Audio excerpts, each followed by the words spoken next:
Oh, come on, man. Why is it not working? Oh, please work. There we go. Working. Oh, please work. There we go. Nice. There's a little bit of delay, but working. Oh, please work. There we go. Nice. There's a little bit of delay, but working. Oh, please work. There we go. Nice. There's a little bit of delay, but working. Oh, please work. There we go. Nice. There's a little bit of delay, but working. Oh, please work. There we go. Nice. Delay, but working. Oh, please work. There we go. There it goes. There we go. Alright, cool. There it goes. There we go. Alright, cool. There it goes. There we go. Yeah, buddy. There it goes. There we go. Yeah, buddy. There it goes. There we go. Yeah, buddy. Sorry for the mic quality. Unfortunately, yeah, buddy. Sorry for the mic quality. I don't know what's going on. Yeah, buddy. Sorry for the mic quality. I don't know what's going on.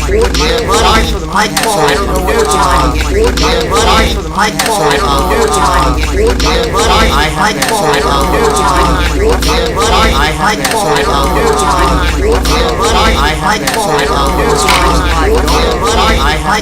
Yeah, buddy. I mic quality. I don't know what's going on. I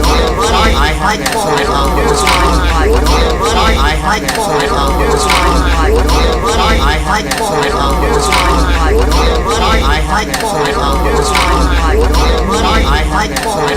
going on. I might fall, I don't know what's going on. I might fall, I don't know what's going on. I might fall, I don't know what's going on. I might fall, I don't know what's going on. I might fall, I don't know what's going on. I might fall, I don't know what's going on. I might fall, I don't know what's going on. Is it really? Is it really? Is it really? Alright, let me try. Is it really? Alright.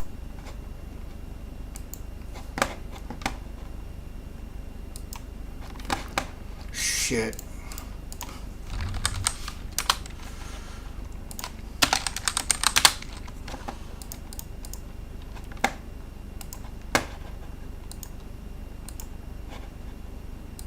Fuck.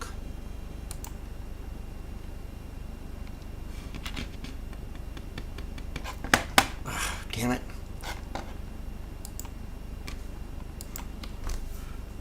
Let me see. Okay. Can you hear me clearly now? Or is it still looping?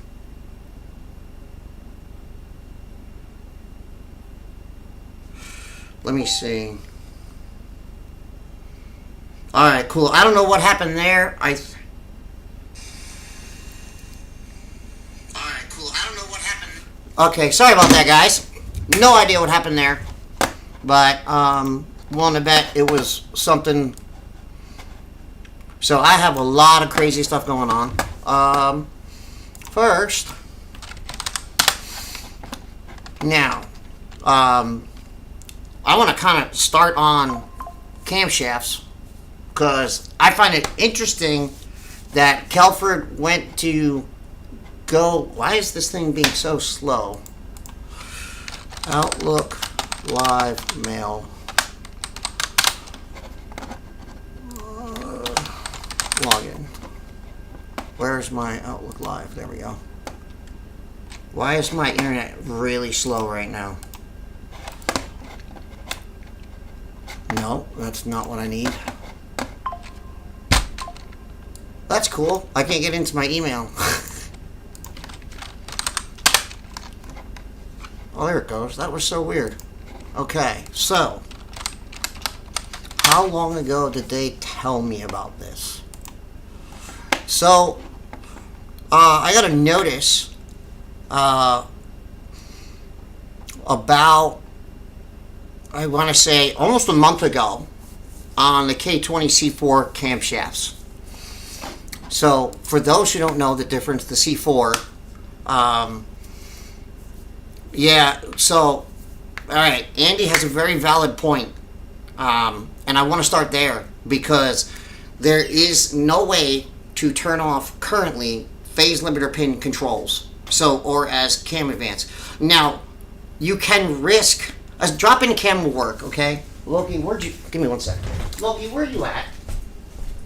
Buddy, no, you can't be, oh yeah, you are. Come here. You can't be in there by yourself. I'm sorry, guys. He's been eating stuff he shouldn't eat lately.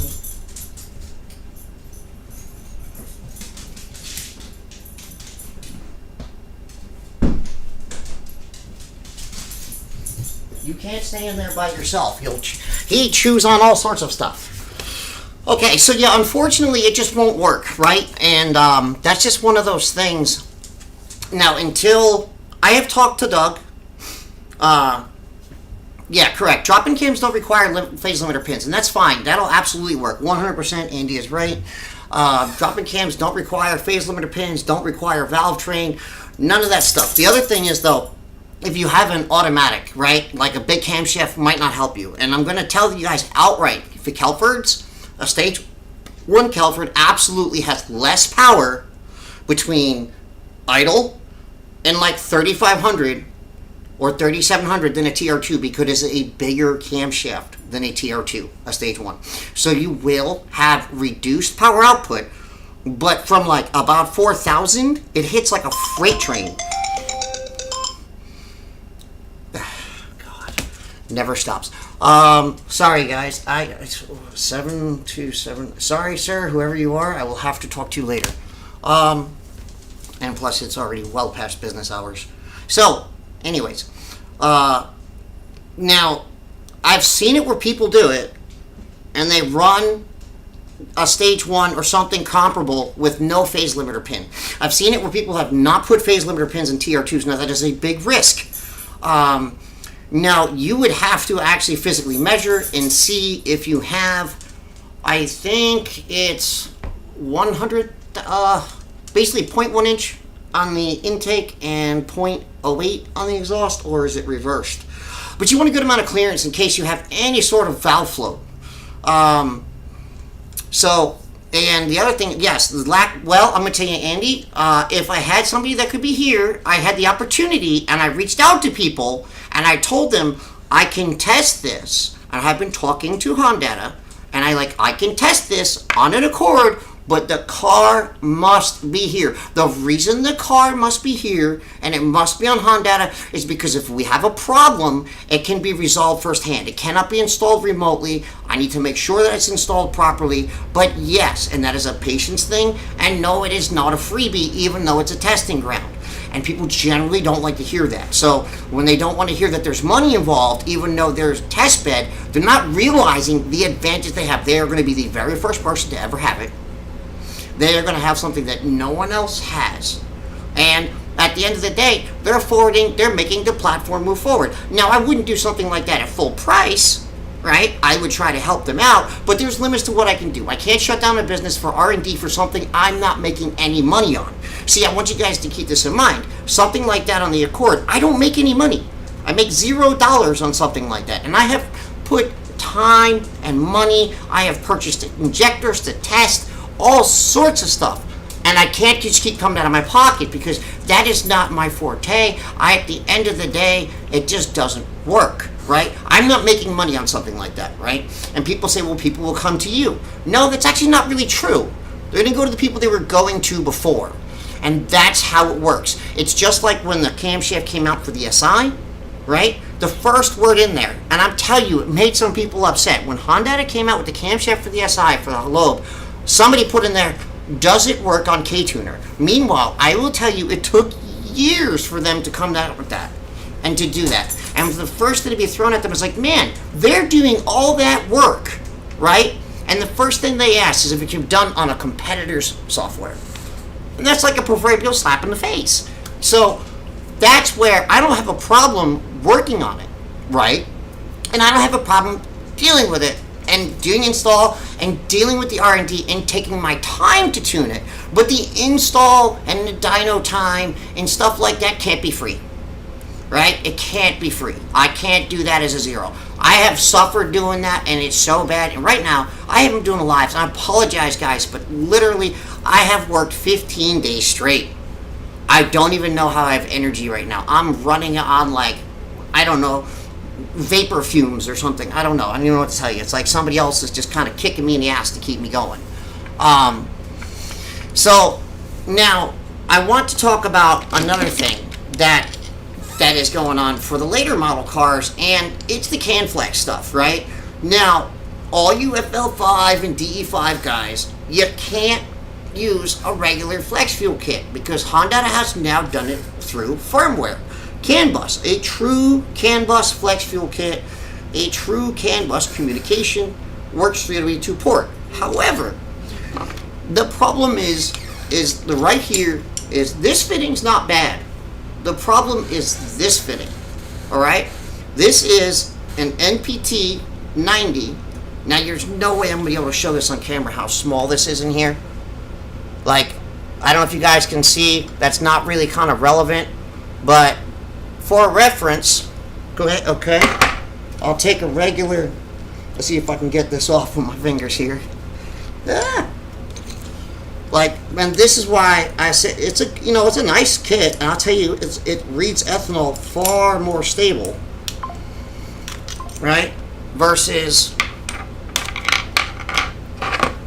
as I'm dropping stuff here left and right, there is another hole that goes further down in here. Let's see if we can see it. It's very small, but when you compare to a standard the inlet of a 6AM, which is 3/8, look at the size difference. Wait, oh, wrong way. Look at that. And so this side is straight through, right? No problem, right? And this has to limit systems just like the V3. It has to. Let me show you something. Watch how long it takes me to take a full breath of air.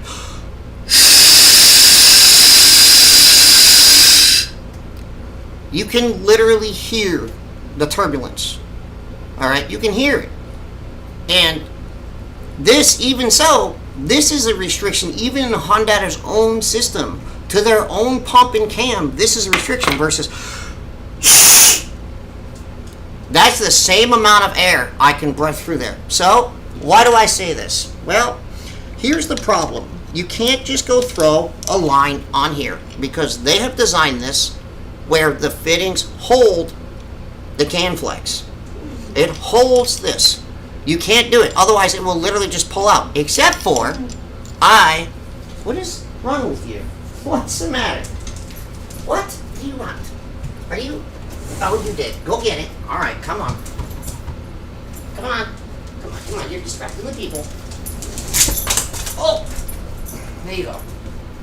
I have come up with a solution that uses a bracket to lock this in, so now you can actually run my lines. So yes, that is part of the update for the CanFlex. So for those wanting to do CanFlex, I have come up with an update for the line, and I want to show you guys something, but this is not mine. I bought this for testing purposes, okay? There has been I'm coming out with a full return system for the FK8, and I have not completed for DE5 FL5 yet, but it's not far behind because it's testing currently on an FK8. There's some really great things that you don't have on what's also available on the market. Here is what's currently available. Now yes, this holds inside a housing nice, and it's a nice piece, except for one problem. Inside here, you see that little tiny fitting there? That is literally a drill. They drill into the top of the pump. Now, this is okay because you put the Venturi line on, but just kind of bending this, you can see I've already kinked it. Ready? And it doesn't take much any further than that, and it's gonna kink. I already had it kinked trying to push it on. You gotta be super careful. It's very flimsy, and it's small, and they expect you to take another little fitting and put that in the little blue Venturi, and this is a problem. This doesn't suffice, and this is pricier too. That creates another problem, and the last problem this creates if you want to update your system and you want to use a return system, let's say your Walpro 450 fails. Now you've got to drill a hole in your next fuel pump, or you have to source it from the original source. And that's where the problem starts. Okay, guys? The problem starts there. Now, this setup should, okay, as long as I get the feed line length correct, also be capable of being transferred over the Accord. Here's the huge advantages that my system will have over everything else out there, right? One, let's talk about one particular thing first, and that is the whole idea of 14-volt systems. No matter where you connect the power supply to that pump, the voltage is going to be what the alternator puts out. Doesn't matter if you connect it to battery, you run a relay, you don't run a relay. It's going to be the battery voltage. The only time you need a relay is when you get bigger than a Walpro 450. And again, I'm not using this. I'm doing something different that all you will need to replace is the fuel tube, and you don't have to worry about drilling a hole in your pump later if you have to replace it, or if you want to go from a 450 to a 525. The other thing is, you're not going to have to drill a bunch of holes anywhere in your engine bay to mount it all. Who the hell wants to go through all that? You know, nobody wants to go through all that. Evo X pump bracket works in the Accord to hold the pump like Ultimate Kit. Yes, this is the Ultimate Racing Kit, alright? And I'm not going to say just they, I'm just going to say they claim they designed their own kit. And I'm going to tell you right now, I'm not using the Evo bracket.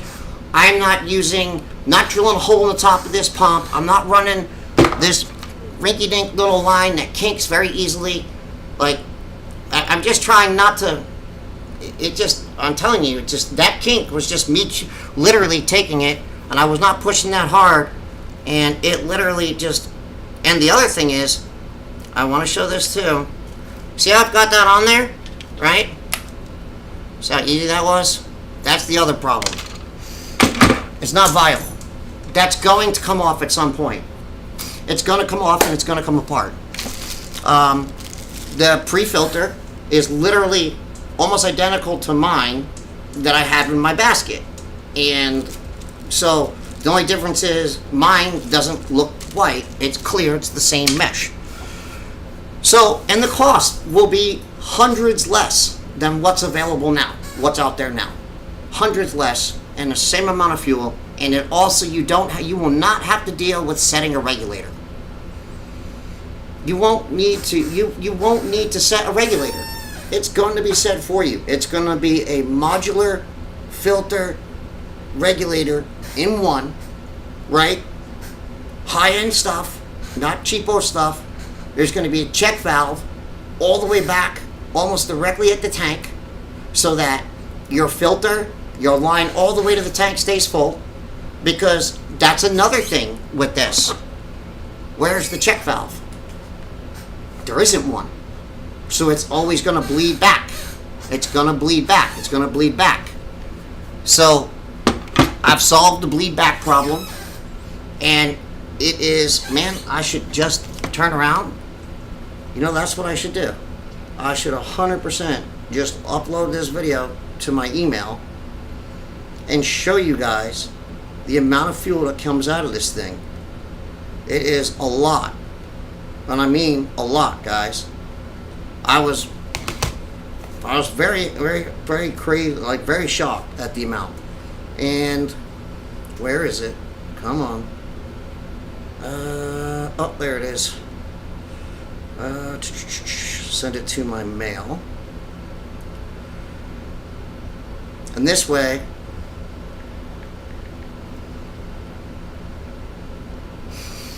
once that goes through, I can show you guys. So you said the hydromat, yeah.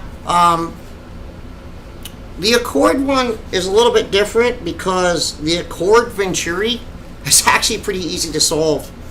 And that's just putting an NPT fitting right on it, because it literally can thread right over the top. It happens to where you pull the connector off, you can thread that right on there, on that. It's actually a little bit easier. Send missing subject. Maybe too large. Oh, come on. I hate that stuff. So, how the hell, what else would I send it? Dang it. Well, let me try this. I don't know if this is going to work for clarity, guys. And I'm sorry if it ain't that clear. Unless I shrink the video, it's not going to let me send... Where did I put it? I just lost it. So, you're saying the hydromat, Andy. My question to you is, why the hydromat? Yeah, see? There you go. I mean, you have a meth nozzle holder on it. You might be able to put a check valve in it. Alright, there's the other one. There it is.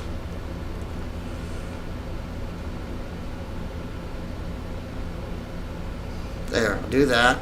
Save. There. I'll try compressing it to something shorter. And...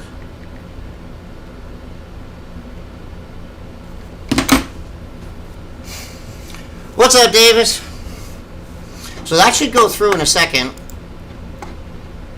Inbox. What is this?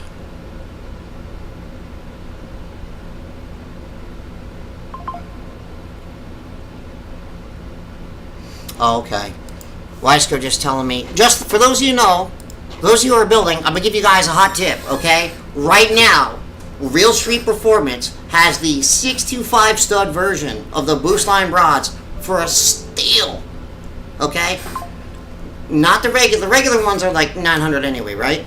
The 625 ones are like I think they're like 1300 retail or something like that. They have them for like 860 right now. That's a steal. That's an absolute steal. There we go.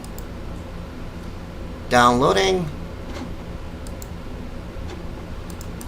Will it, just once.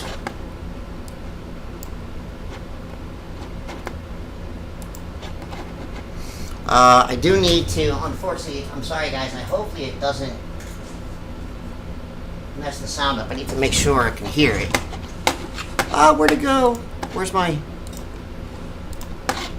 No, that's the wrong one. What did I do?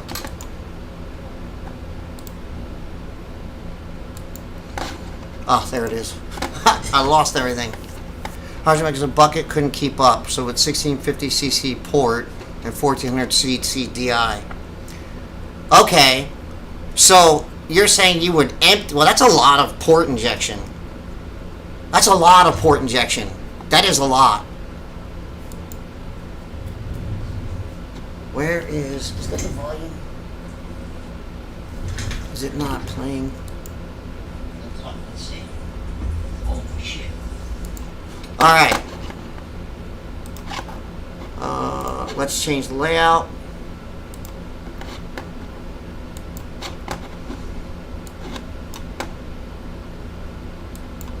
I can't actually see, but... Let's see. Oh, shit. Play that again.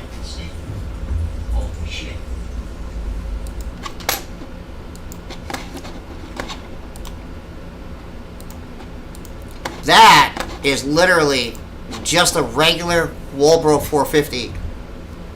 When using aftermarket rods, do you have to replace the crank assembly? No. No, you do not. That is actually not a bad question. When you say, well, hold on. What do you mean by crank assembly? Do you mean the crankshaft? Or do you mean like... I'm assuming you just mean your crankshaft, Shane. I'm assuming that's what you mean.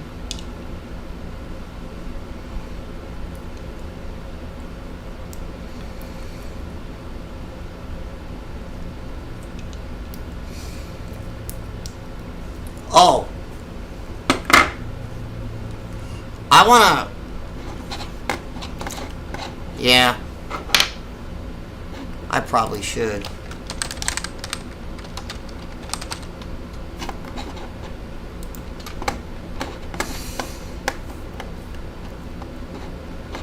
No, I don't want to update. File, open.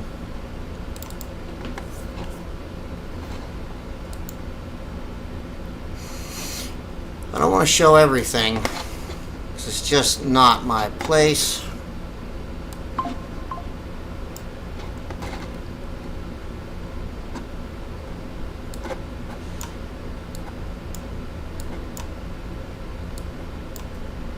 Okay, I'm going to show this much, and, well, damn, how do I hide that? Because I don't want to be that guy. Can I pull that tab out and then hide it behind? Trying not to disclose everything, you know, unless they want to get dumb about it, and then I'll start disclosing everything. Okay. See this air charge number here? Okay? See this, guys? Alright? I'm gonna let the whole world know this. Alright? Don't do this.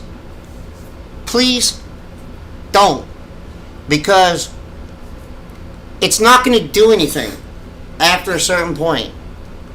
And I can tell you guys, this is way too much. That's way, way, way too much. And that's more than that turbo that this was done to could ever do, and is the reason that this person's vehicle went boom. Okay? That was only part of the problem. The other part of the problem was that nearly 30, okay? If I remember correctly, somewhere between, there was at least, actually, I'll just count how many codes were deleted that I would never delete. So, and this is why I try to explain to people, and they don't want to hear it. I tell them, you listen, the answer is not to delete the code. The answer is to make sure fuel rail pressure too high, fuel rail pressure too low, fuel pressure regulator performance, the manifold absolute, the map sensor code deleted for some reason. Engine coolant temperature sensor circuit malfunction deleted. And I'm not talking about for ECT2, I'm talking about the primary coolant temperature sensor. The thermostat regulations, the 0128, that's fine to delete. The O2 bank 2, that's fine. Fuel rail pressure sensor circuit range performance deleted. This is all in the same file, guys. Throttle pedal position circuit low input. Why are you going to turn off pedal problems? If there's a problem there, turn it off. Engine overboost. That actually might, wait, let me correct myself. That might actually be off because of some background stuff. Turbocharger boost sensor A circuit range performance deleted. So, you know, just deleted. So these codes, injector performance problem codes, deleted. Injector offset learn limit codes, deleted. Cylinder misfire 1, 2, 3, and 4, deleted. Camshaft position sensor malfunction, deleted. Tons of evap codes deleted, but there are sometimes reasons for that. Fuel level sensor circuit deleted. Why you would delete your fuel level sensor codes, I don't know. Idle control, higher and lower than expected, deleted. I don't get those codes when they're done right. Cold start idle performance problem, deleted. Brake boost pressure sensor circuit, high and low, deleted. I don't know why. More fuel rail pressure sensor codes deleted. This is all the same file, guys. So, VIN not programmed, you might actually have that deleted if you want to use a different ECU than the car came with on a Type R. More brake booster pressure sensor problem codes deleted. And these are codes that are not normally deleted. Post catalyst to lean is deleted. I don't know why you would delete that. You don't want to delete that. Too rich? Okay. Throttle actuator range, which is basically your actual throttle body. Accelerator pedal sensor codes deleted. More ECT codes deleted. Primary coolant temperature sensor codes. That's a normal code. We're running no math. Turbocharger bypass valve stuck closed. I very, very, very, very, very rarely will delete something like that. Extreme cases. Very, very rarely. Usually I'll tell you just run a vacuum line straight to the manifold. Evap system leak. You don't want to delete those. Turbocharger wastegate position out of range deleted. And for some odd reason, I don't know why, engine control ignition off internal timer performance problem. all these.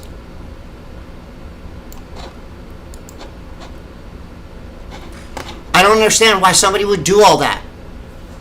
Other than they ran into problems, didn't know how to diagnose it, and just deleted a F-ton of codes. Why would anybody do that? What's your setup running stock trans? Logan does that. He's got 25660 Keflord stage 1s, 2000s, 750cc of meth. We only use that for temperature control. We don't use it for fuel. And it's got a Mishimoto intercooler, an R400 exhaust, and let me see, R888s in the front. He was on Swift Springs, but now he's got Fortunato coils. And no, they didn't. They had it at 280%, which I'm gonna tell you right now, past like 245, 250, the ECU just goes nope. And I can promise you, it doesn't do anything. And now, I want to talk about a little bit about what I was talking about, that car that really read much lower than I even expected. And so, to run mid sixes, it's 630 to the tire.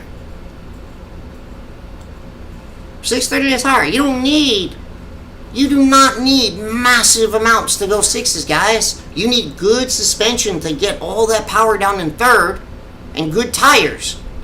You don't need 700 freaking horsepower to get there. You don't need it. You need the right gear ratio and RPM too. Like, so Logan having a 660 getting into the sixes, right? I mean, in 50-degree weather on our AAAs that are like hockey pucks, he went 7.2 late shifting into fifth, right? And didn't rev out fourth all the way. Our 888s are the answer. They are the answer, man. They are. And like, people are gonna say, oh, I hate them, give me some Nittos, but like, yo, Nitto is made by Toyo. Just saying. Yeah, it's about the gear ratio. So he has an FL5 trans. I have swapped that into his car. There's only one other person that says he's running it.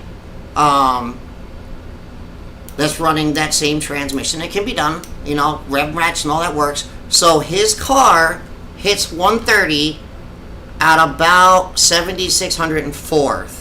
The problem we had is that the Draggy has a delay in start and finish. So unless he stays laid on the rev limiter, he has to shift into fifth. Because Draggy is always... That's why I can't always rely on Draggy numbers to be 100% accurate, right? Because it should be reading 100... It reads about 134, but it's close. They're close. So there's always some variance. I'll be honest with you, I've honestly seen about half a second. So if you get a mechanic to install them, what would I need to start the car after the install? Or would you need to adjust the tune to drive it? One, Davis, you need phase limiter pins. 100% need phase limiter pins, buddy, in a stage 1.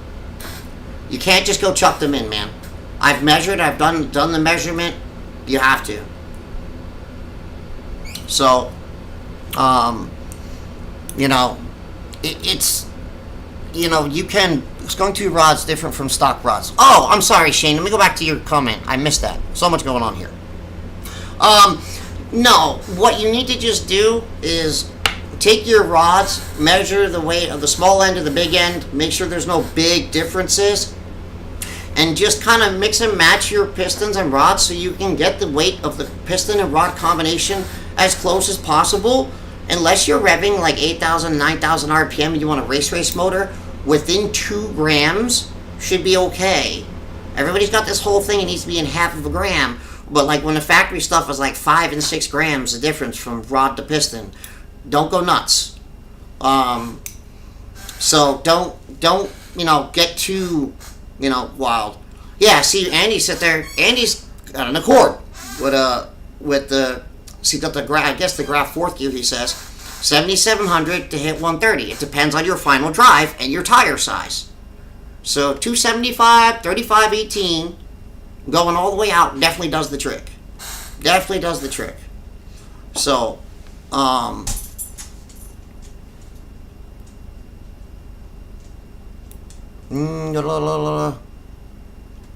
There's a lot going on there. Trying to keep up with everything listed there. Yeah, Andy, what are you running? You're running the Accord Final, Accord aka FL5, right? That should be more than enough to get you well above. Unless the graph gear, fourth gear is a little shorter. Maybe. So,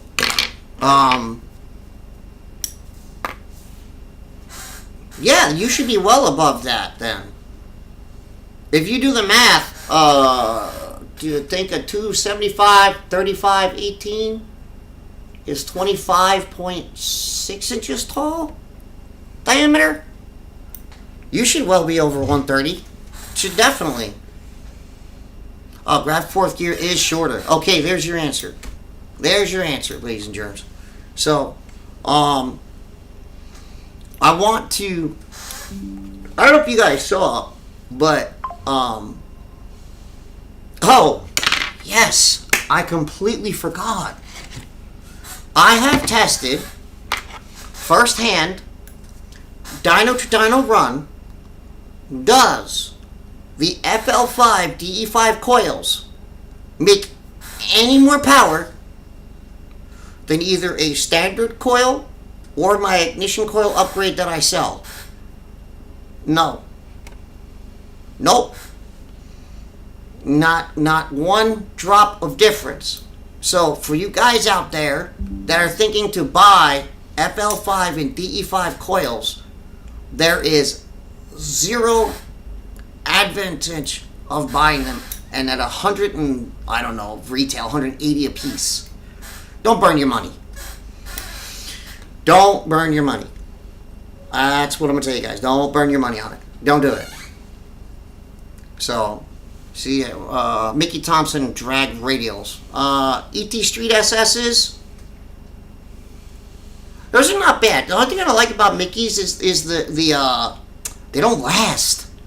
My God, they burn up quick. Like, even if you run around in the less pressure, they just burn up fast. They stick pretty good, but they burn up fast, guys. They burn up real fast. So, and I don't know if you guys know, but not for me. I'm okay, but there are people that are just 10 miles away from me that are losing their homes from the fire. We have a 2,000-acre fire just 10 miles from me. So it's still terrifying to me, and it doesn't seem like it's going to come this direction. But if any of you guys pray, please pray for the people who have lost their homes, and pray that people don't lose their homes. So please, if you guys, any of you do, please just pray for those people. Please. 1.5 are the same as FK8 coils.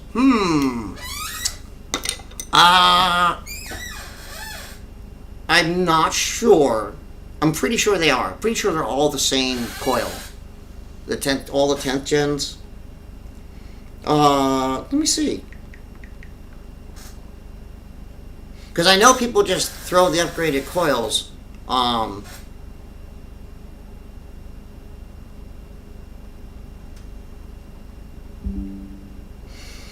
Let me see. It's 15T ignition coil. Yes, let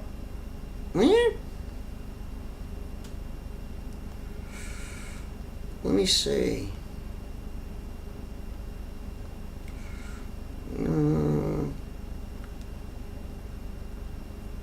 Yes. Yes, they are. So, whatever coil, whatever coil you guys want to go about doing, yes, it works. 100% works. I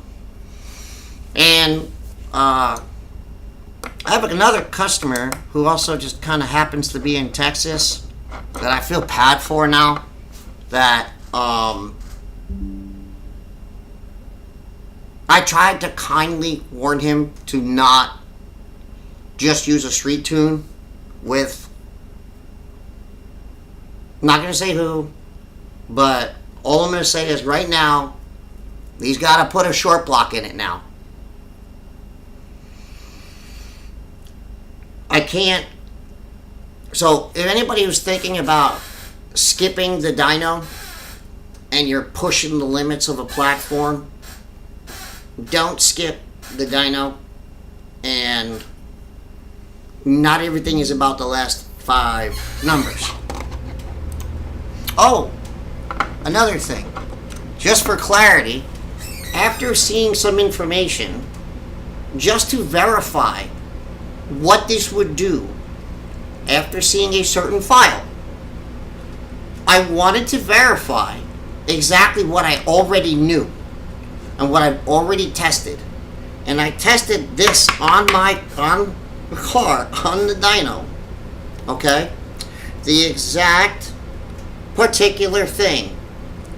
And on my dyno, and I tested on 2 separate cars, both cars lost between 20 and 30 horsepower. And it was putting more overlap in it. Both cars lost 20 to 30 horsepower. Why don't you guys think about that? Alright? 20 to 30 horsepower. So, yeah. And why, guys, I'll tell you it was terrifying. I'll tell you my experience, too. Off topic, with the fire. Wait, SF cars, 150 to 2. Yes, 200. Yep, big weight in the front. I woke up Sunday morning with my whole house reeking of smoke. And I walked outside and I was out looking down the road and it just was smoke everywhere.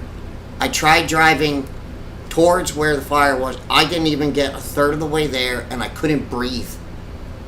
It's been that bad on and off with the smoke over here. I don't even know how people that live near the fire are even surviving. I don't know. I don't even know. But the cold air, with the lack of wind on Sunday, none of the smoke left. It all came back down and just laid a blanket of heavy smoke. Could not see, could not breathe. I put the high beams on. It looked like I was driving in the nastiest fog. I was inside my truck like this. So, oh God, what a terrifying experience, guys. What a terrifying experience. And Thomas, to answer your question, it wasn't, because it was more like from 6,000 to 8,000 RPM, it just went, bleh, just died. And just, and look, like I said, I have the file, and it does not make power like that. Oh yeah. Yeah, if you know what that's like, man, there's nothing like waking up and sitting there. Well, what scares me is like, guys, I don't just lose my home, all right? I lose everything I've busted my ass for the last 4.5, 5 years. I would lose everything, and it just, man, I just don't even want to think about it, man. Just when things are really getting rolling, I would not want to see that, man. And Carlos, you in here? Buddy, you in here? Carlos can tell you firsthand, did he see that firsthand, the loss of power on the dyno? If he's in here, feel free to chime in and confirm what I said. Thank you, Tim. I appreciate that, man. I just, I'm sitting there going like, what do I do with the cars? I live by a gas station. I'm like, my God, what do I do? Drive them over to the storage unit? You know what? I would have just drove them over to the storage unit across the street where I got access. I would have just held them over there, and I wouldn't have cared if I pissed off the storage unit guys. But like, I tell you what, man, I'm not burning down my customers' cars. No way. So, my Jeep can burn down. Hell, even my car can burn down. My customers' cars can't. So, but this is, the first thing going to come is the Camflex line upgrade kit. And the other thing I want to say, too, you're going to use the same bracket, too, as the Camflex. I forgot to mention that. Same bracket, and the bracket was designed to hold this in place to keep it from coming out. Also allows line connections on both sides. So even if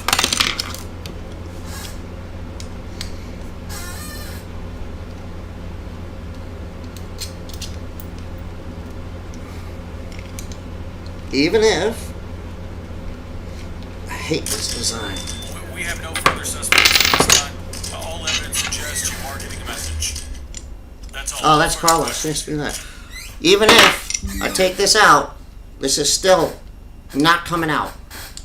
Like the bracket, like I said, I'm not disclosing all of it, but so for those who don't know, the Camflex is held in. These fittings they're not clip locked in. They're held in with a screw through the front of it, through a little spacer, and that's why you can't just go throw. So, Shane, you got it, brother. I'll take care of you, man. Get it done. So this is how the Camflex, they bolt in through here, and it threads into the fitting.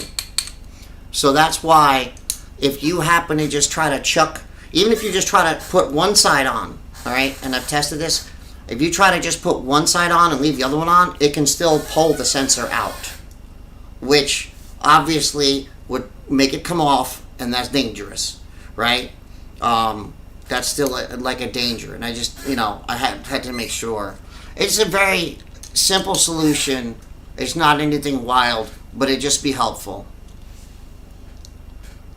C6. Ooh, hold on. Isn't that the... which one is that? Please forgive me. K20c6, which is... oh, TLX. I don't think that's probably the same thing as a C4, isn't it? Is the TLX? Wait, that's 21 to... it says internally they are identical. So that should just be... we have no further suspects at this time. All evidence suggests you are getting... oh. Oh, come on. Of course the screen's not going to pick it up. Oh, come on. Maybe I got to turn the brightness down. Oh. Damn it! Damn it, man! Why does this always do this? Can you see it now? Yeah, so yes, I can confirm the power loss. See? I don't know why that screen is always so like...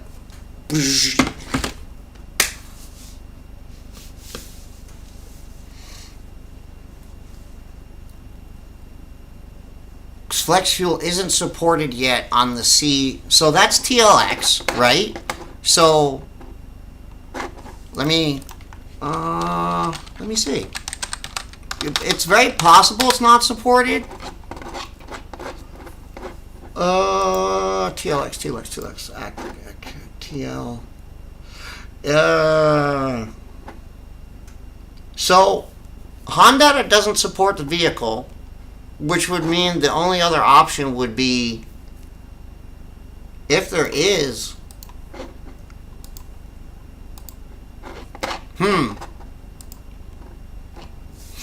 Thank you, Carlos.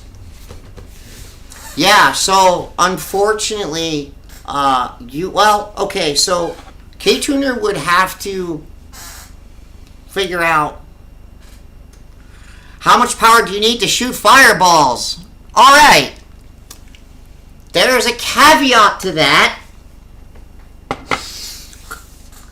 It's the head porting, guys. It's the head porting. I'm going to tell you right now, it's no bullshit. The head porting and a little bit of methanol, and you're going to shoot some fireballs.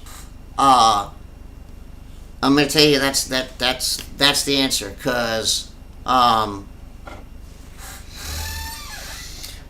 and you really gotta get... So the trick to about shooting a fireball is having some residual fuel, which now we have the fuel shut off, right?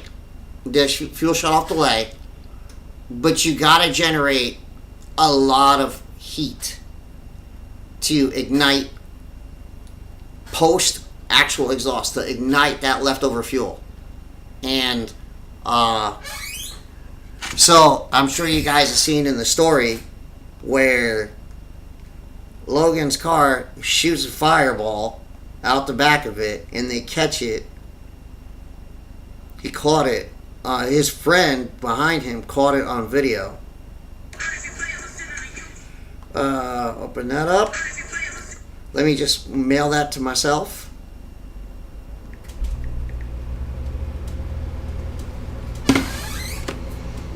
So Logan makes 630, but I will tell you this.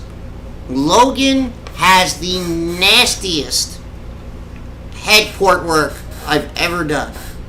I mean, that head has got more time in it than I've ever put in any other cylinder head, right? He wanted whatever the F could be done. I literally, in order to get into the actual head of fold section, the only way I could get in there to port the rest of it was to open up the front. And I can tell you right now, I've probably got, just on the exhaust side, like 12 to 16 hours in the exhaust side. And that thing just sounds so utterly pissed off. It is the angriest, most pissed off car I've ever heard that's not running on like a Tomei exhaust. It's on an R400 exhaust, and it sounds so pissed off.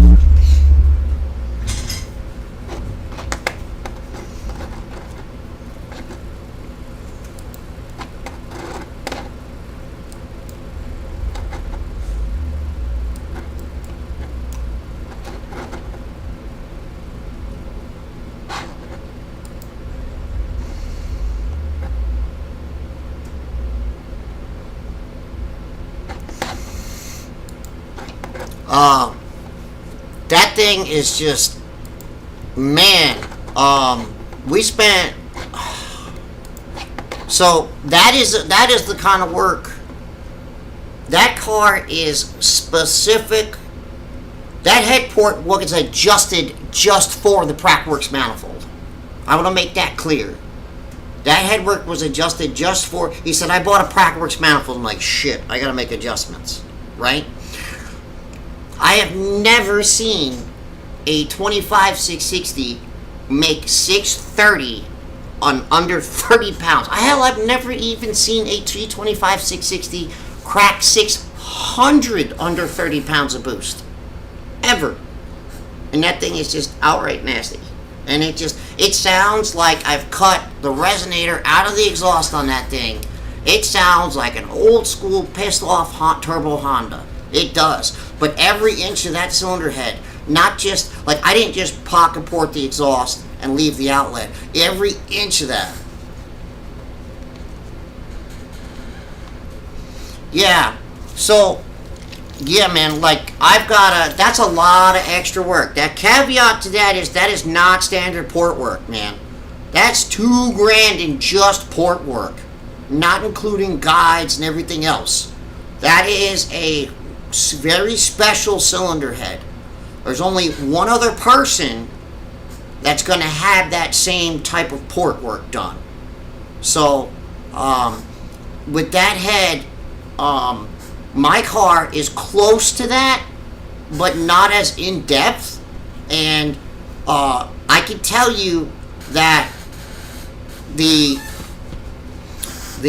well, hey man, the thing is we gotta be patient because I have to send it out to get the 5-angle valve job. I can't do that here in Bronze Guides. So that's gonna be it's a time thing. And it's a lot of work, man. Because when it gets back, I have to reblend it all back in again. I have literally gone over every inch of that friggin' cylinder head. Every inch of that. Intake, exhaust, everything is within half of a millimeter. Everything. It's all within half of a millimeter.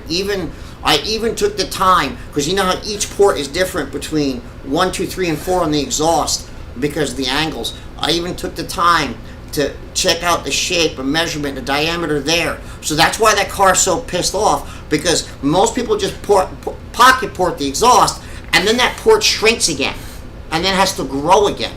So with his, I made sure coming out of the exhaust that the area beyond just the pocket matched all the way through. Well, the Junk 2 manifold, I'm gonna tell you, I don't know how that is. What kind of results you may or may not have gotten with that. The Prackworks manifold is going to make power earlier. Facts, right? But you're not going to go to 8800 RPM with a Prackworks. With a Prackworks. With a Skunk 2, okay. Now another thing I'm going to tell you right now is part of the problem, Andy, is cams. Cams is part of the problem. The other problem is going to be having enough turbine side to get 8800 RPM. So if you're running a 3770, that's not going to cut it. You need bigger. You need bigger. And I want to, for reference this, that my headwork on my car is close to what I did on Logan's, but I spooled a 351050 by 4600 RPM. So, no, porting a stock manifold is not as good as a manifold upgrade. However, okay, I run a stock style manifold ported because, one, I don't feel the Skunk 2 manifold is juices worth the squeeze and the impossibility of function and working. I've made 850 wheel horsepower on it. However, the Prackworks manifold does allow a little bit more peak horsepower, but you just can't get the RPM because of the runner length. Angel is running the SI Skunk 2 manifold, which is matched to his cylinder head. It is matched. I will say I have another customer. Unfortunately, he was injured in an accident, and hopefully he's fully recovered soon. There's another L15B head, and they had one other issue, not pertaining to what I did to work, but another issue, fortunately, was fixed. I didn't got to tune it yet, and he's already saying it spools way better on the SI. So that is a good improvement too. What about 36 PSI to make 374? Ouch! Ow! Yeesh. That's a SI though, right? Like, is that... Yeah, but the 11th gen has VTEC.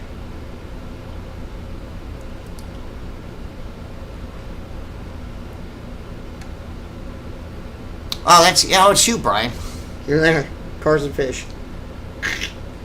Bro, I'm so tired. Prackworks making so much mid-range torque. Yes, your transmission doesn't like it. However, within limits, you can tune around it to a point.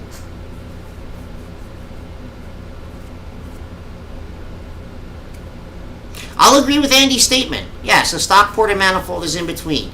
The only reason I also went with a stock ported manifold, it made it easy to port match my radium plate adapter to my cylinder head and to my manifold. Would I recommend extrude honing a head? Not in our case.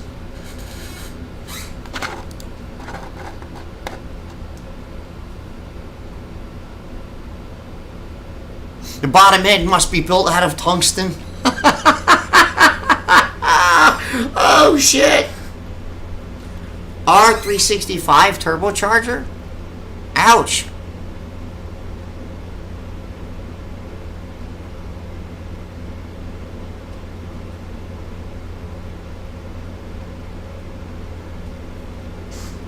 Gotcha. So I want to talk about another thing. Is the only time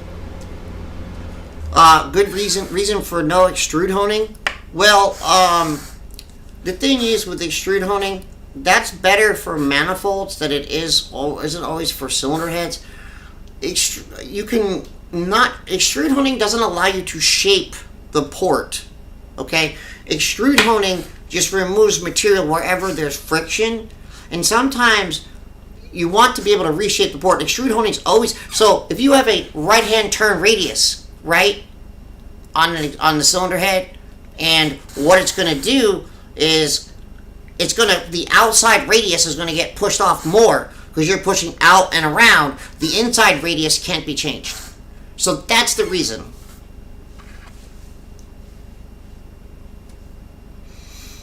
Yeah, don't do it, buddy. They probably are like, alright, maybe, just maybe, Angel, maybe his dyno reads low like mine. And that was the whole point to me sitting there saying, guys, my dyno reads low. Why is this sitting there? I don't know why that... Oh, okay. That was the whole point. My dyno reads low. I can't get that through to so many people. It reads low.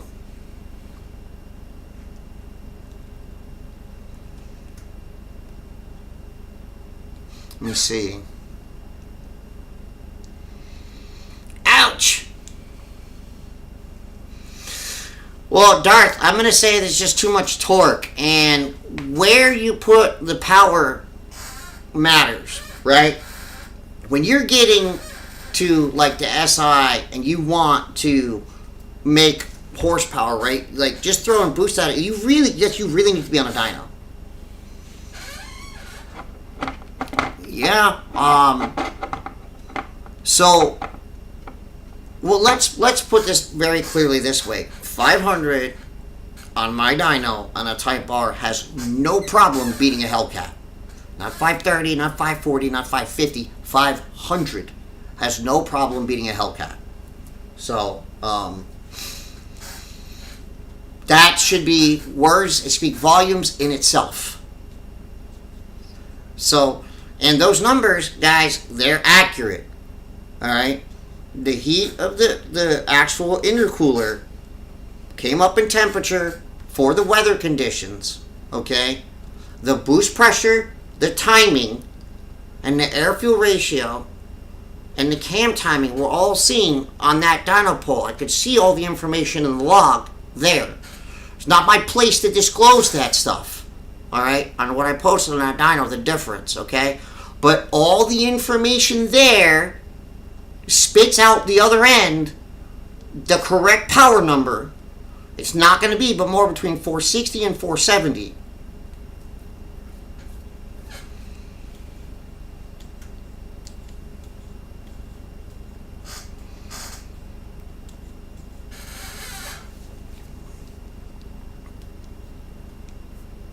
Okay, so yeah, and also I should mention, okay, not all dyno jets are equal either, okay? So I should make this clear.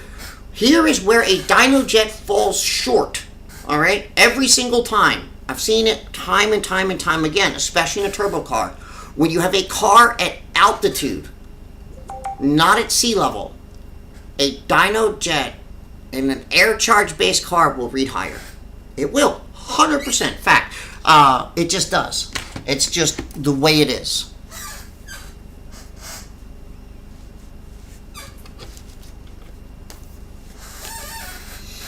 Let me see. I should be able to easily disclose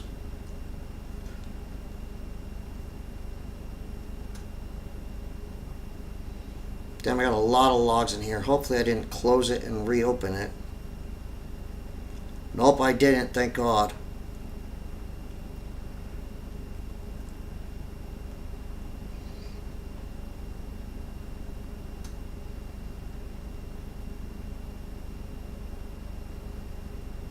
Damn, I did a lot of pulls that day.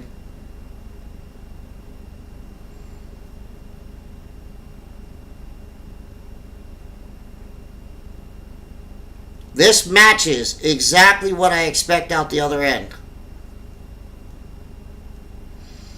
17 degrees of timing.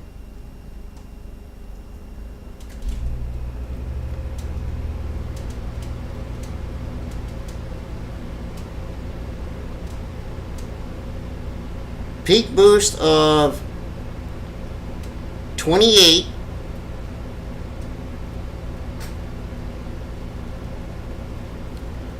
And I'm going to tell you where it falls short.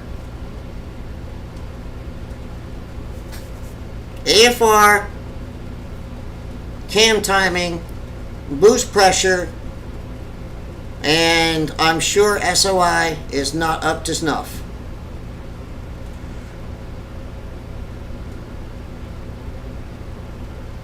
Those are the reasons that it read like it did.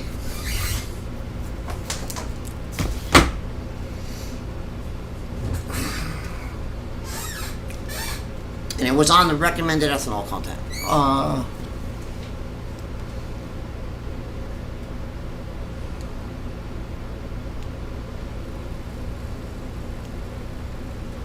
Okay, Darth, Shiva, I want to clarify something. This is true for all these cars, too. The SI takes a lot longer to do it, but these cars are closed loop full time. The SI is much more a pain in the ass to get it into closed loop constantly, but it doesn't matter whether you are at 4,000 feet or sea level, the AFR will be the same. Where it comes into a problem is if you end up not being able to hit your target boost, but then you hit it down at sea level and you run out of fuel system. And this is where these cars fall short, where if you have enough turbo, you turn around, you hit this air charge number at 4,000 feet. And air charge is not like people think. Air charge is the air calculated jammed into the cylinder. So if it's jamming the same amount of air in a cylinder at 4,000 feet as is at sea level, it is the same horsepower. So this is where all these dynos fall short, is altitude correction, all right? And that is where they all fall short. If it was just a boost pressure command, you just did 26 psi and 26 psi, it would be a lot more accurate. This is where you have into these problems where you just run into these issues with this where it just doesn't read the way you expect. You want it to read this way, and it just doesn't. It just doesn't. So, you know.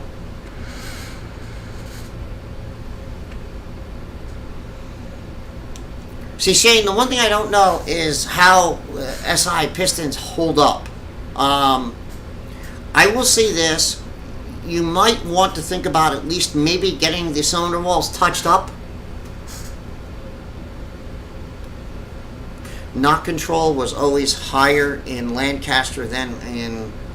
Well, Darth, are you on ethanol or are you on pump gas?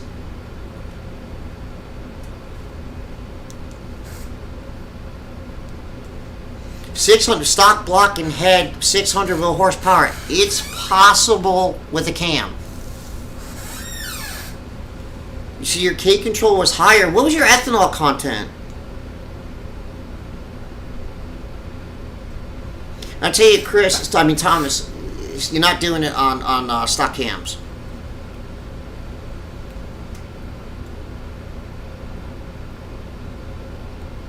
I'll tell you how much it took to this. Let me tell you what it took, okay? 40% ethanol and 91 or 4 gallon. No, see, Darth, you can't do that, man. That's probably what happened to you, man. You can't just go buy 4 gallons of this and the rest 91. You can't do that. You need to make sure your ethanol content is accurate. Because you can have ethanol content, it says the 85, but it could be 50% or it could be 80% of what you're putting in. And you could have been driving around on way too much boost and way too much timing, and your ethanol content was worse because where you were picking up your ethanol was garbage. You gotta be careful, man. Be careful, please. I hate to see that stuff happen to people. I really do.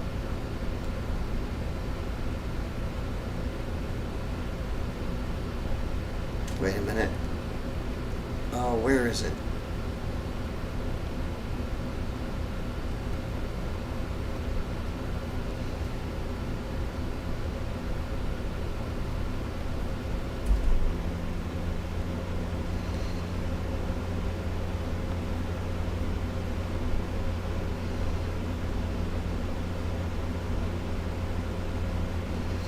Took 32 and a half pounds. Okay?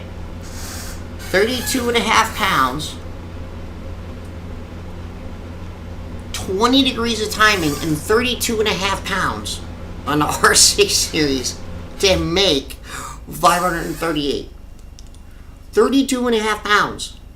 Okay? That's a lot. That's a lot of boost.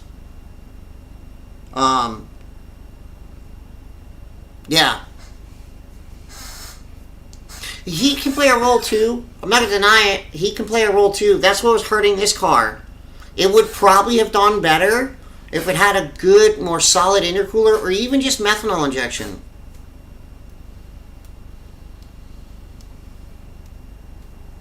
So David, on the 660, are we talking stock port head?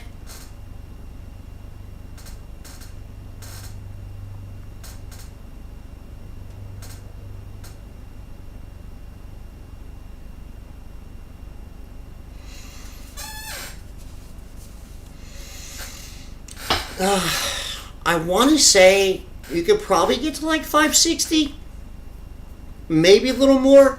I want to be clear. On a smaller turbo cams and a valve train, you can get to the peak horsepower of the turbo or close to it and then port the head and not make all that much more. But what does change is how much RPM you can make it for, how much boost required to get there, how it spools, and how efficient the whole system is. I mean, yeah, you could probably make 398 on a stock port head L15 B7, but it's going to take so much boost. You're going to just generate so much heat.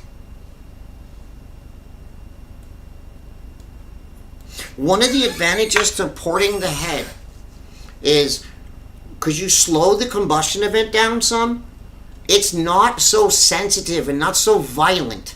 So even if you get close to the timing limit, it's not like you're riding a time bomb, okay? You actually have some room to spare. It's, if I took two cars side by side and I ran a stock port head and I ran the same boost, yes, the power is going to be way higher. I want you to think about this. If I run 32 pounds on a 3770 stock port head and I run 30 pounds on a ported head on the G3770, yes, I'm going to be able to put more timing in it. It's going to be less sensitive to it, and it's going to make more power, and it's going to do it safer because the combustion event isn't so rapid. So what this does is it slows it down just a little, so you actually spend a little more time pushing the piston down, right? And you don't get to that line where if I put another degree in it, it could knock and just send the thing into the shadow realm.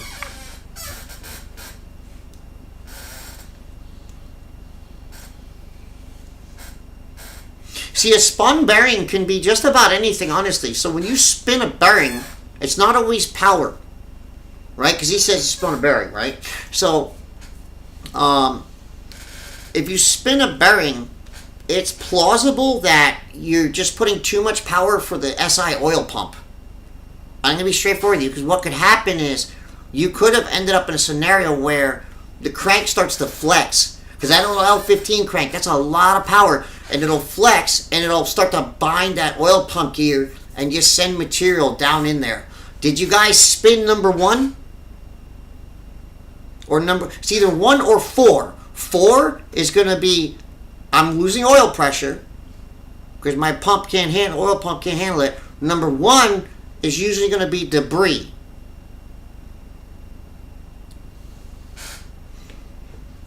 Because number 4 is the one that gets fed the least amount of oil. So that's kind of like, just so you guys know, for like diagnostic. If you spun the middle one, that could just be power. You know? So, I'm always going to recommend that you run a heavier oil. Oh, okay.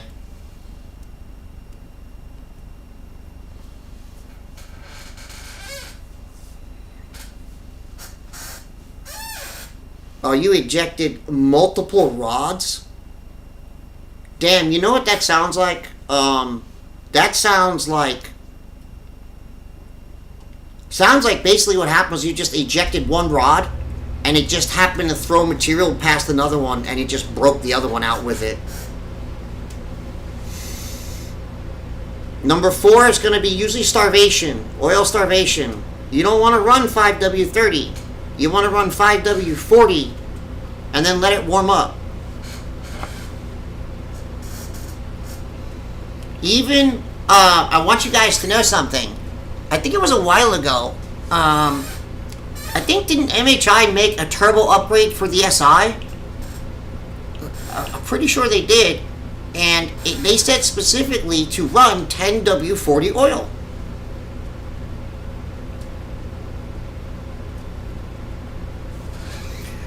Running 36 offset and torque steer is crazy. On stock tune? That's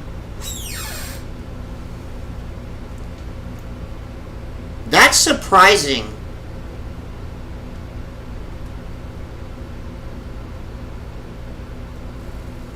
Yeah, Darth, I think your car just, you blew it up at high RPM and it just sent material everywhere and it just flung it through the outside. So, when a turbo calls for X amount of oil pressure, oil type, generally I want to make it clear that, like, it's usually because when they're cold, you'll get so much oil pressure that it will end up smoking.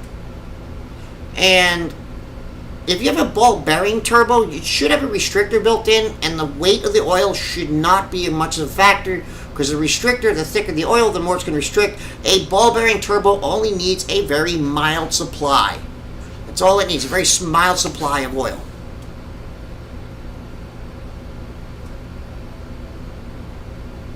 $10W30 and $5W30 is no different. $10W40, you want the last number to be higher, not the first number. As long as it's API SN plus, you can run 5W40.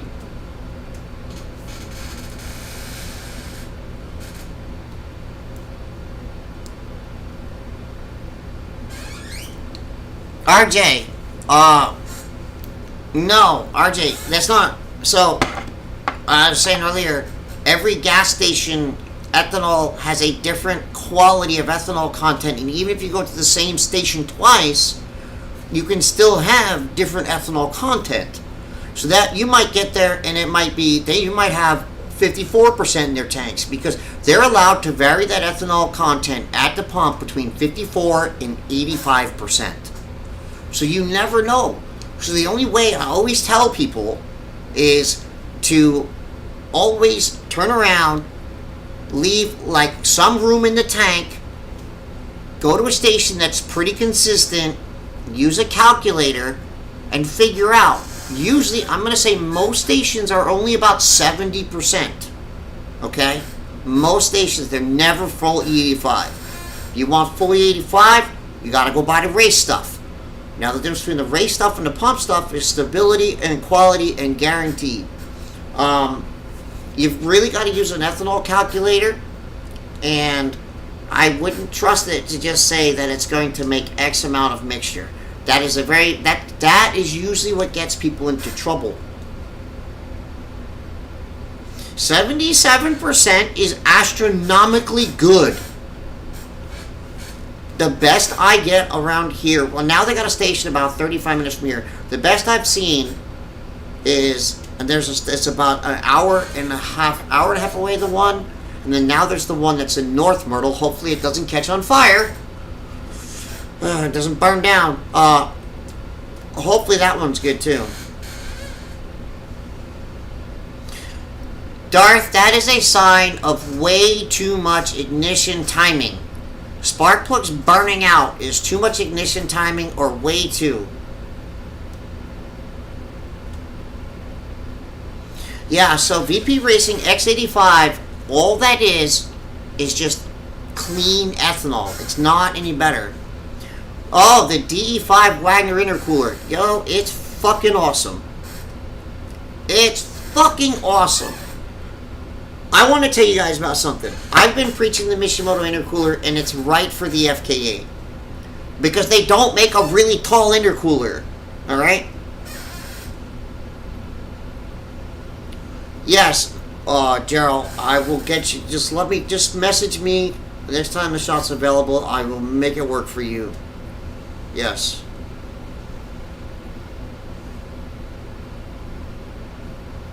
Yeah, so I had some power problems too, so it just was been a disaster. So,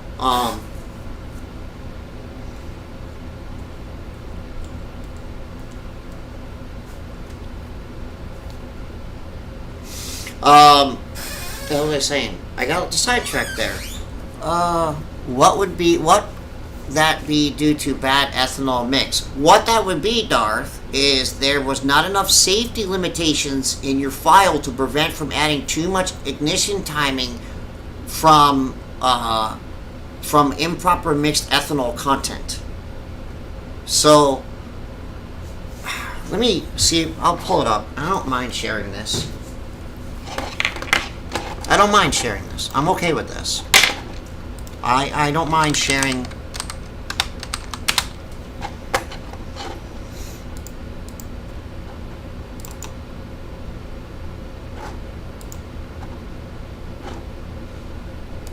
Can I get that off the screen so that I hate showing. I don't want to show. Here, blank tab. There we go.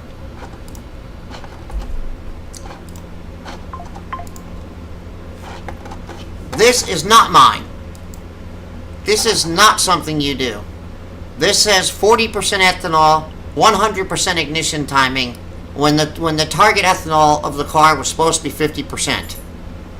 You don't do stuff like that. That's how stuff blows up. Because you can think it's right, and it's not. Because ethanol goes to the bottom of the tank first and takes time to mix. Ethanol always takes, so you might think your mixture is right, and then you're down the road, it says 50%, and then 10 minutes down the road, it's actually 40% when it fully mixes. Now, let me show you what is right.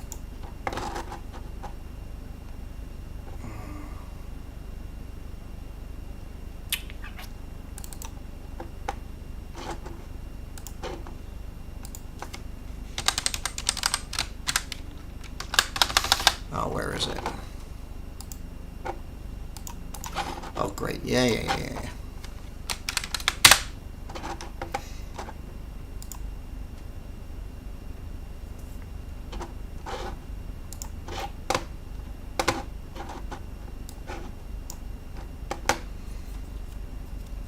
This is...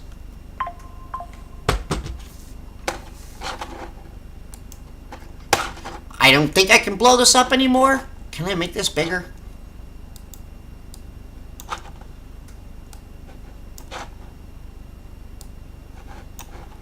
Come on. No? That's as big as it gets? Basically, at E30, it's only giving me 30% of the compensation tables, right? It takes, you have to get to 50% to get 100%. So basically, the curvature looks like this. You're only getting 25% of the ethanol adder table. So you're only getting 25% of this timing on E30. You have to really get the ethanol content up there in order to get the rest of the adder table. And this is just an adder table. This is not where your primary tables come from.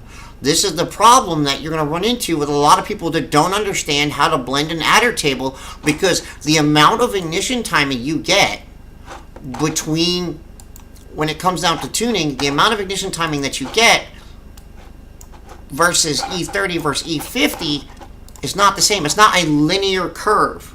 Alright? So when you were at, say, 20% ethanol, there's almost no difference.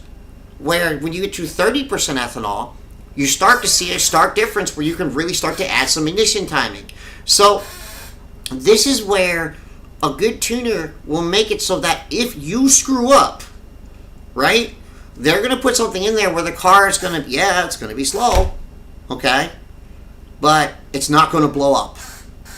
So that is where good tuning saves the day for a mistake, not on the tuner's end. Yeah, they might lose a race, but their shit ain't going to blow up, you know?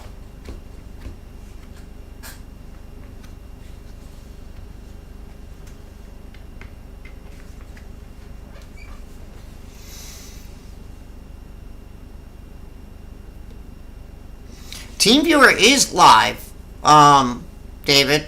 It's the difference is I'm on the phone with you and I use TeamViewer to log into your computer, but I actually like using TeamViewer. I'm not a huge fan anymore. They've definitely.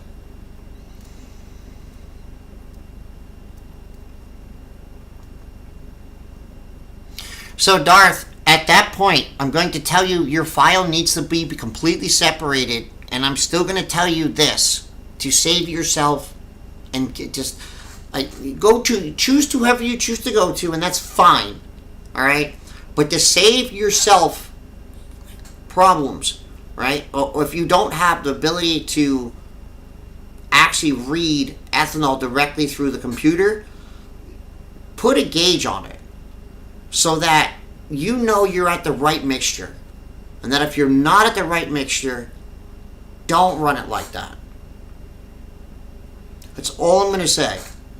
Choose to go to who you choose to go to, but being that you don't have, oh no, I don't use that. I use, God, what do I, where is it?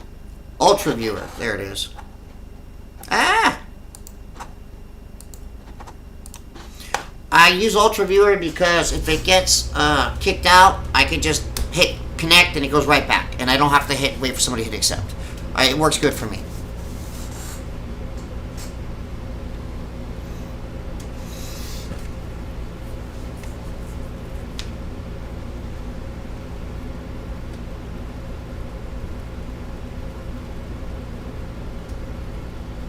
So I will say this, I don't like K-control based systems, and you have to be really careful. I'm not explaining why you need to be really careful on K-control based tuning. If you add ignition timing only under the high-end portion of the table, and you may get one or two runs where you won't necessarily see knock, and then if you don't move the whole table accordingly, what will happen is you'll get a lower K control number, it will add timing across the board, and then where you added timing up top will end up being too much. So you need to be extremely careful how you build K control based tunes, which is one of the reasons these L15s and these Accords blow gaskets, blow up, and send rods out of the block. You have to be really particular in how you build those tables. See, when what you need is so that when you're tuning, you have 0 K control climb, period, through your whole run.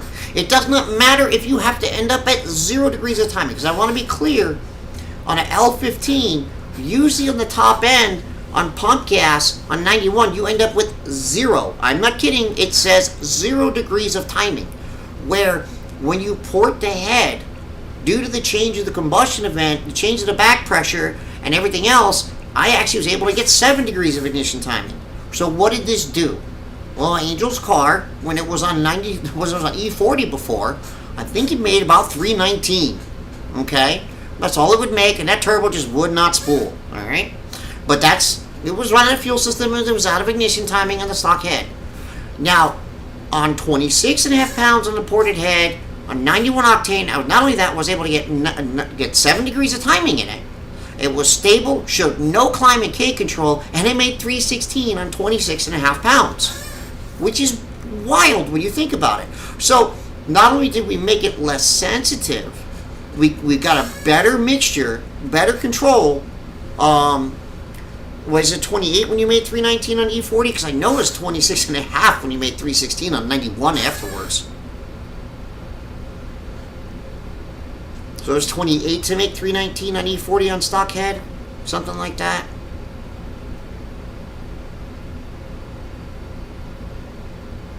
Oh, you've been using 100 octane? Yeah, I don't... It shouldn't be 28 on 91, man. I really don't remember it being 28 on 91. Because we only did 26.5 pounds. And it was just like half a pound difference because the wastegate didn't compensate. It's just the boost control to get from we went to 398. Really, if it's doing 28 pounds now, we need to make some adjustments.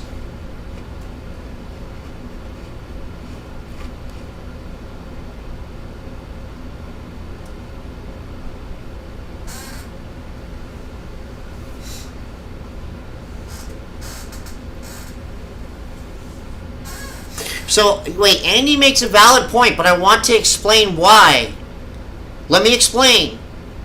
Why would 100 octane be worse than 93? Can anybody answer that question? Angel, I'm really sure we did not do 28 PSI. We never made 28 PSI, man. I promise you, we didn't make 28 pounds. Andy, you're not supposed to spill the beans? You're the one who knows!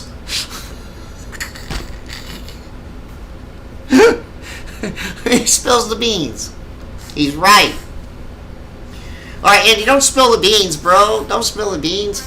Why does that work? Why does... Okay, who can answer why the 10% ethanol in the 93 can outperform 100 octane? Besides Andy. Besides Andy.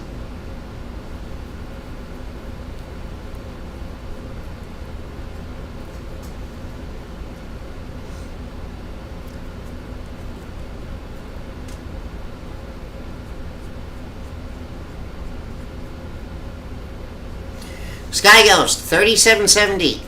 End story. There is a 70 wheel horsepower difference on the same boost.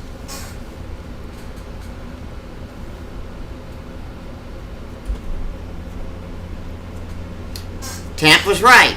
Cylinder temperature control. Correct. It is what called effective. Not effective. I believe you want to call it effective octane. So, ethanol is not a high octane fuel. It is 100 octane. It is one of the reasons it does not work well with nitrous. And I can promise you it doesn't work well with nitrous. It doesn't. You just end up breaking shit. So, because ethanol is only 100 octane, the effective octane is because it cools the cylinder so drastically. So, that's why... you're better off with the 93 octane. Now, in order to get the same effective cooling, what you will realize on 100 octane, instead of running like a 12-1, 12-2, 12-3 air fuel ratio, somewhere around there you can get away with on 10% ethanol, you got to run that bitch at like 11.5, 11.4. So, somewhere around there, yeah.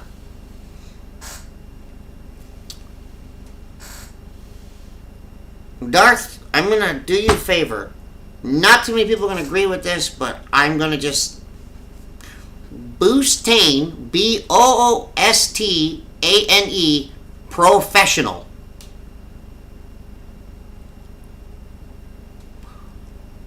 Three ounces for every tank of fuel. If you have 91 in your area, it will make it like 94, 95 octane. Problem solved. If you're running 30% ethanol and you have 91 octane, doesn't matter. You're going to end up with almost the same amount of ignition timing due to the effective cooling.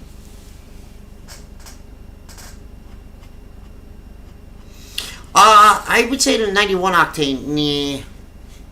What more do you want me to say about it? It's a great intercooler. But I'm going to tell you this much, okay? in a G-Series kit, if you don't have a 2.5-inch charge pipe on the hot side, you're not going to make all the benefit of it. So I'll explain why the tall intercooler works better. It's just frontal surface area for the pathways. So if you take an intercooler like the Wagner, I did the math, all right? And what I mean by frontal areas means not frontal area as you're looking at the car. I mean like effective, if you're staring at the side of the core lengthwise, right? Like say, instead of having it, so here's the front of the car, let's turn the core sideways to the thin portion. The taller the core, right, the more effective area you have for not only to cool, but you have the ability for air to get through. So what you really need is total effective area, not always full cubic inch of the core. If you had a core that was really thick this way, but not very tall, it still is going to do a great job of cooling and really long, but it's better to have a slightly shorter core and slightly taller than it is to have a longer and thicker core. So basically what happens with the Wagner core is due to the fact you have a lot more cooling pathways, you can get air through the intercooler with a lot less pressure drop, which drastically helps spool and creates a higher efficiency output of your turbo. The biggest BS is that big intercooler, it creates lag. Yeah, if you put a Wagner intercooler on like a Honda Accord stock turbo, you might get some lag. Yeah, because the turbo's like, I don't know, the size of my thumb. But if you're dealing with something like a G30 the other myth is that a small hot side pipe is better. So, right, cross it and the functional flow through area is too as well. So the only intercooler that was equal or actually superior to the Wagner is the one that my fabricator was making, but he's moving, so I can't do anything about that till he's done moving. That's going to be some time before he can make them again.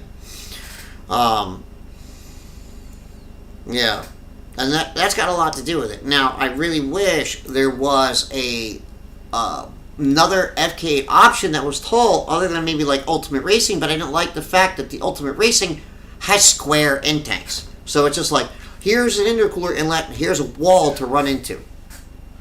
So that was one of the things. Yes, it is a tall core, but for reference, I have seen 300 to 400 RPM better spool by getting a much taller core than being the same cubic volume, but much taller core than you having a thicker core. So, and it doesn't make sense at first till you realize you have that much more ability to get across the intercooler without pressure drop. So what would back up inside the compressor cover now does not back up inside the compressor cover, and you can work with that, and you're not getting the temperatures as high.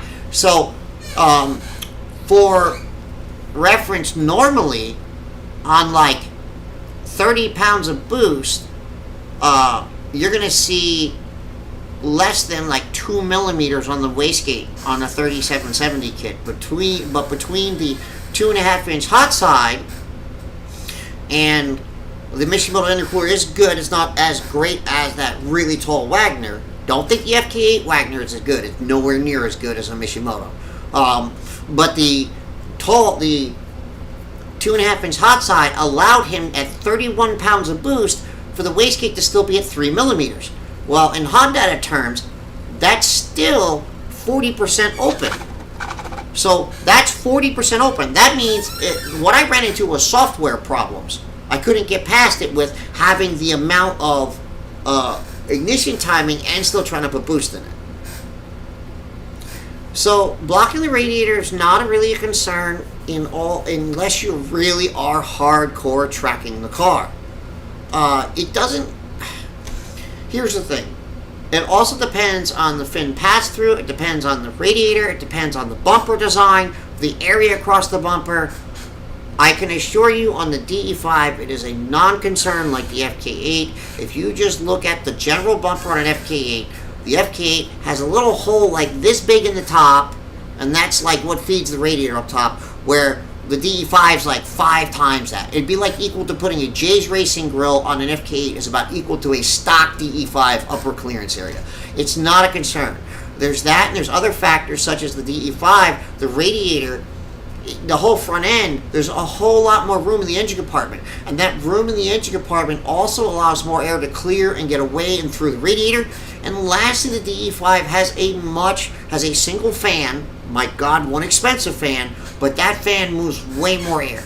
So it's not really a concern unless you were long-term tracking the car 20 plus laps or something like that.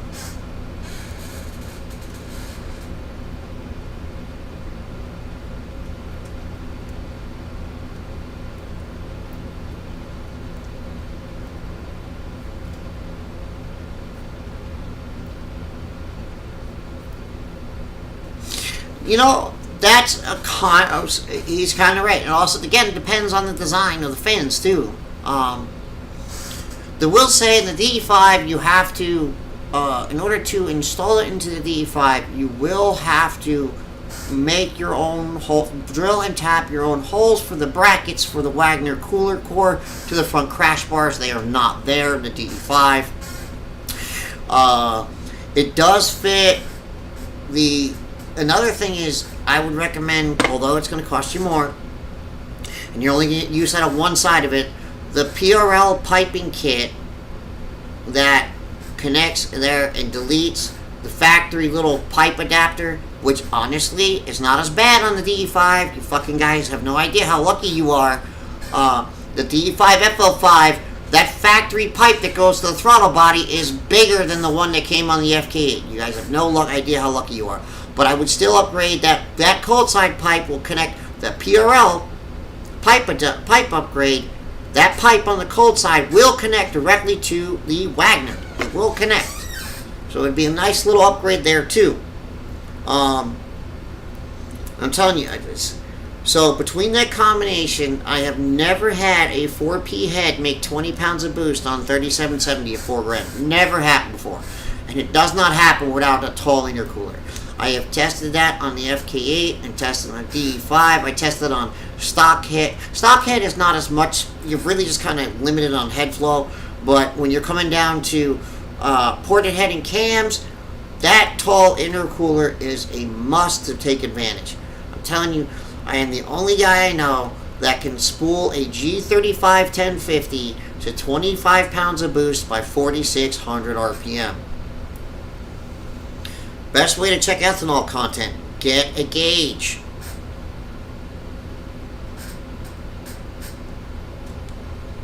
Tuner View will only show ethanol content if you have an ethanol gauge hooked up into the car.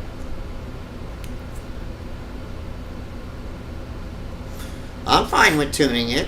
It doesn't faze me at all. Yeah, look, I don't know why let me, just so we're clear, before I tune these cars that you guys know of me tuning, I did Chevy, Dodge, Ford, Volkswagen, Subaru, like, take your pick. Old S2000s with ADM Infinity. Not that long ago, I did supercharged 8th gen fully built motor TSX Type S cams with what's that supercharger kit? Oh god, Craftworks, I think it is.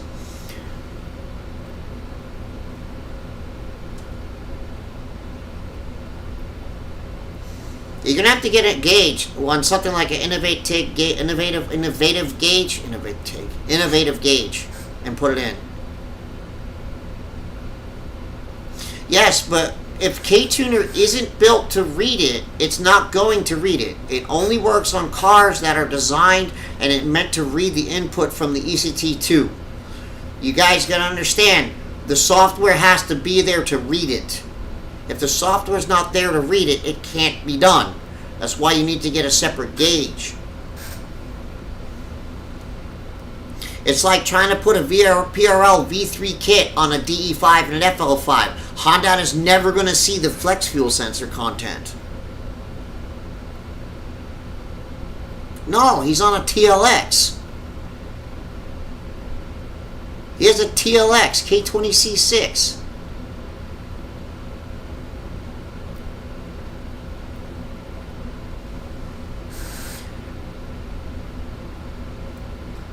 Yeah, there you go. Yeah, he doesn't have the ability to see it. Yeah.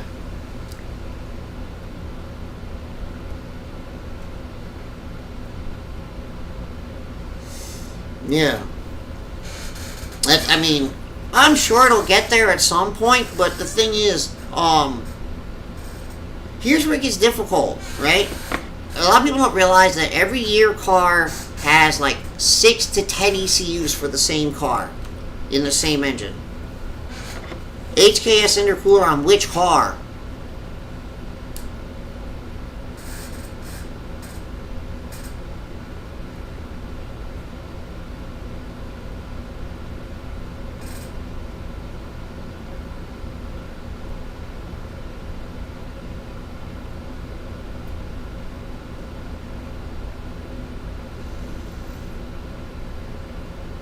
No, you're good, Danny. No.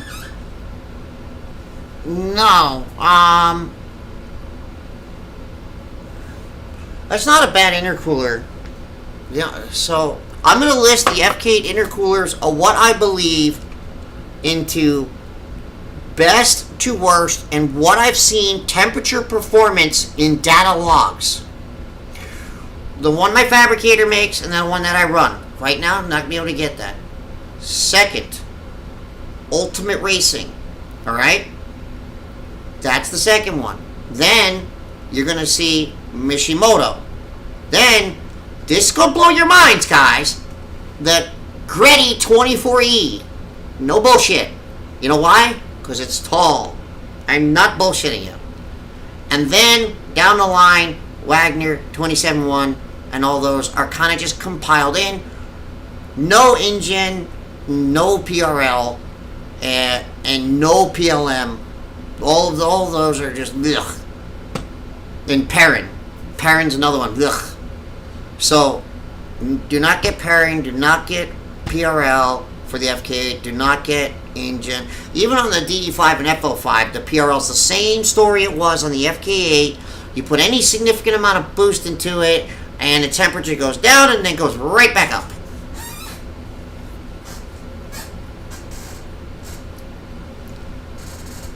If you're talking Fk8 budget intercooler that's going to support power, the K20c4. I really thought it was just going to be a complete joke, but it actually did fairly well. I was very surprised, but if you think about it, it's a taller core. And I've been saying it, and it just proves the point. The only reason the Mishimoto does really well, right, it's a decent height core, and it's thick, and it's a long core. So,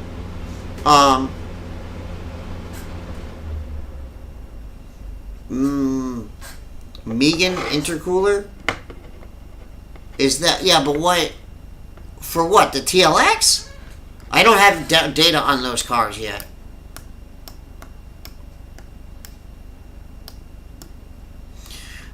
If you have the Honda Camflex, yes, it will read correctly in the Honda app.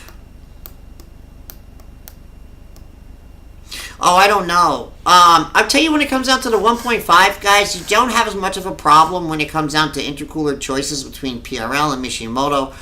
Since you guys aren't running such large volumes of air, you guys don't have as big of a problem when it comes down to intercoolers. I'm going to say at some point you're going to get to a limit there. I'll say that Mishimoto does use better intercooler cores.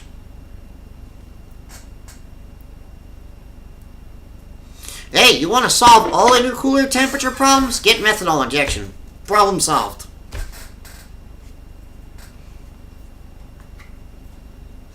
I don't know. I just don't have experience with that Megan intercooler, and I don't like speaking on volumes on things that I don't have experience with.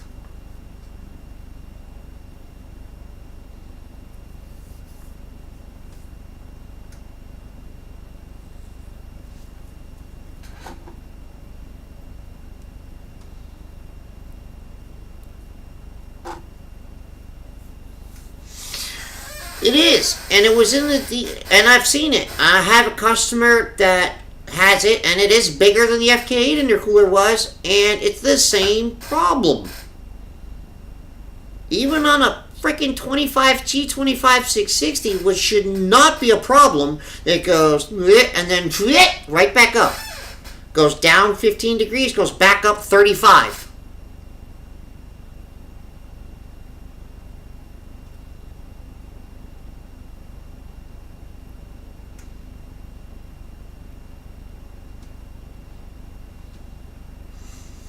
I know it stinks darts when you don't have choices.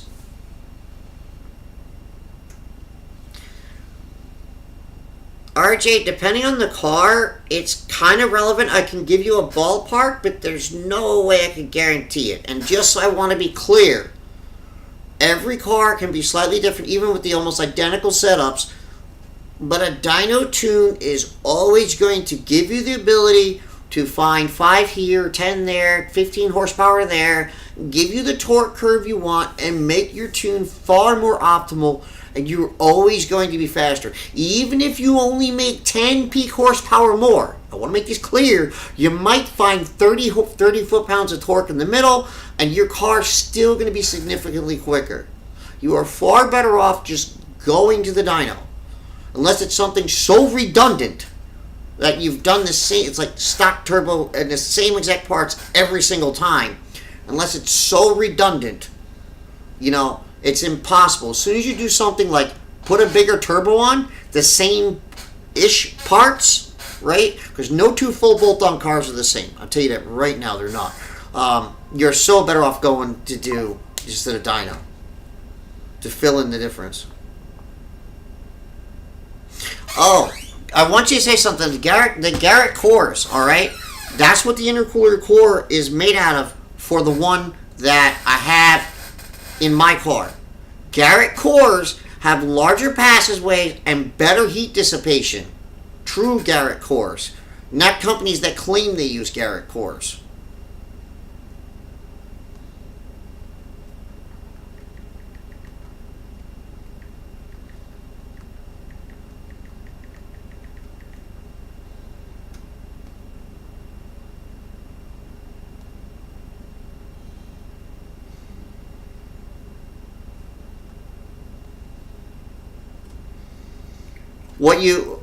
What I want you to do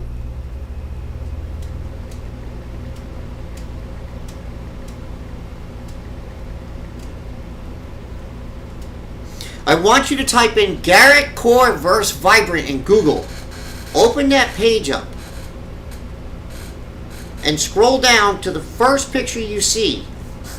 All right?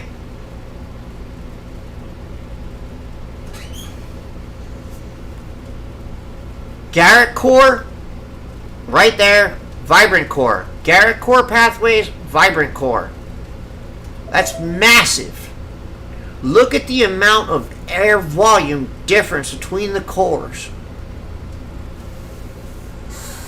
That's why I say, like, you know, you can have core displacement in size and it's just not the same thing.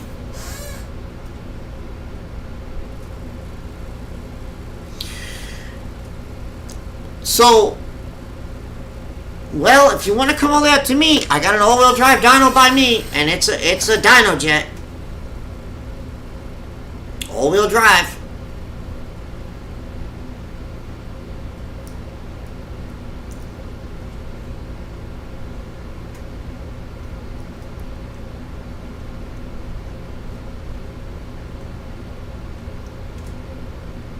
Well, I can remote tune it. You just gotta go to DT Tune. DT.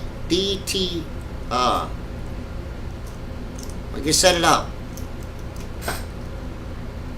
Angel will drive the car for you. So, Angel will hook that up. Now that, unfortunately, I can't help you with, but, you would have to go to a hub dyno at that point. I don't know how sometimes they gotta really be set up right.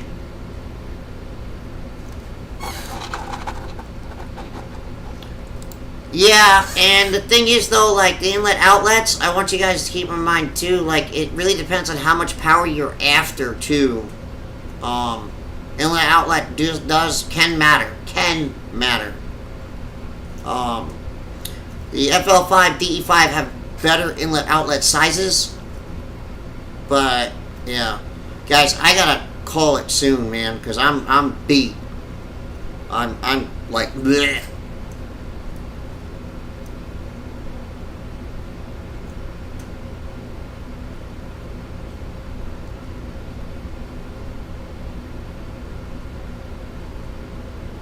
I don't want to see his data logs. I don't. So I don't want to get in the middle of that no more. I just did what I did because it was the truth of the matter that Dyna packs read way higher, and customers are given numbers that do not translate. So, just want to be clear that they do not translate. Yeah.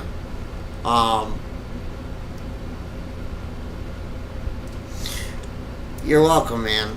I literally had the other day here, I had 5 Type R's that only one of which had work that was completed. But